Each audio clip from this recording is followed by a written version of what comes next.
সুপ্রিয় দর্শক, আসসালামু আলাইকুম। আজকে আমি ইফতারে মাত্র 5 মিনিটে ঝটপট মজাদার ডিম আলুর চপের রেসিপি শেয়ার করব। এই অসম্ভব মজাদার ডিম আলুর চপগুলো দেখতে যেমন সুন্দর, তৈরি করা খুবই সহজ। ইফতারে অল্প সময়ে আপনারা ডিম আলুর চপগুলো তৈরি করতে পারেন। পরিবারের ছোট থেকে বড়রা সকলেই ভীষণ পছন্দ করবে। চলুন তাহলে রেসিপি শুরু করা যাক। বিসমিল্লাহ। প্রথমে একটি মিক্সিং বোলে নিয়ে নেব 3টি সিদ্ধ আলু। আলুটাকে আমি গরম অবস্থায় খুব ভালো করে ম্যাশ করে নিয়েছি। হাফ চা চামচ মরিচের গুঁড়ো, হাফ চা চামচ হলুদের গুঁড়ো, হাফ চা চামচ গরম মশলার গুঁড়ো, হাফ চা চামচ লবণ। এখন একটি কাঁটা চামচের সাহায্যে উপকরণগুলো একসাথে খুব ভালোভাবে মিশিয়ে নিতে হবে।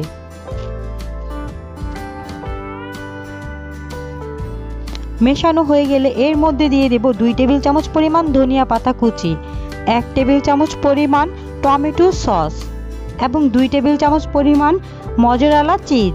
চিজটা অপশনাল, আপনারা চাইলে এটি স্কিপও করতে পারেন, তবে চিজ দেওয়ার কারণে ডিম আলুর চপগুলো খেতে আরও ভীষণ মজার হয়ে থাকে। এখন সবগুলো উপকরণ একসাথে খুব ভালোভাবে মিশিয়ে নিতে হবে। এই পর্যায়ে মেশানো হয়ে গেছে। অন্য একটি মিক্সিং বোলে নিয়ে নিয়েছি 3টি সিদ্ধ ডিম। এখন আমি ডিম 3টিকে আমি এইভাবে ভাগ করে নেব। একইভাবে আমি সবগুলো ডিম কেটে নিয়েছি। এখন এখান থেকে অল্প একটু পরিমাণ আলুর ডো হাতে নেব। এখন একটি ডিম এর মধ্যে দিয়ে আমি খুব ভালোভাবে চেপে এইভাবে আটকে দেব। আপনাদের দেখে একটু বুঝে নিতে হবে কিভাবে আমি ডিম আলুর চপটি তৈরি করে নিয়েছি। বাস এইভাবেই তৈরি হয়ে গেছে।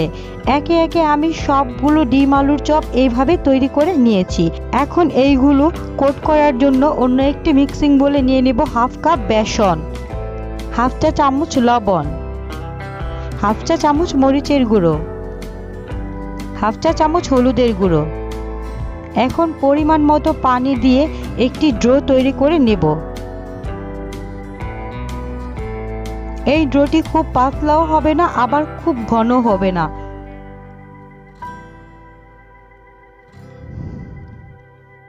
এই পর্যায়ে এর মধ্যে অ্যাড করে দেব 1 চা চামচ কর্নফ্লাওয়ার।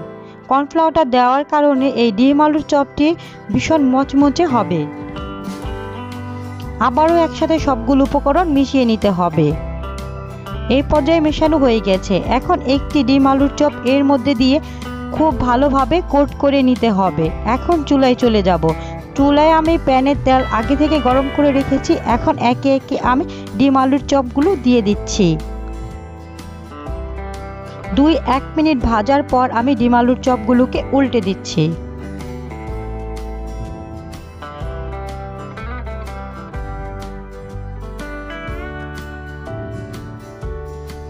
উল্টে আমি আরও 2-1 মিনিট ভেজে নিচ্ছি।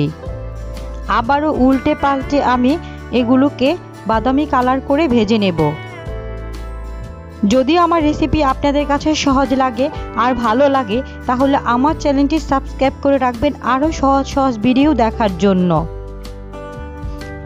ডিম আলুর চপের মধ্যে খুব সুন্দর একটি কালার চলে এসেছে। এখন একে একে আমি তেল ঝরিয়ে ডিম আলুর চপগুলো উঠিয়ে নেব।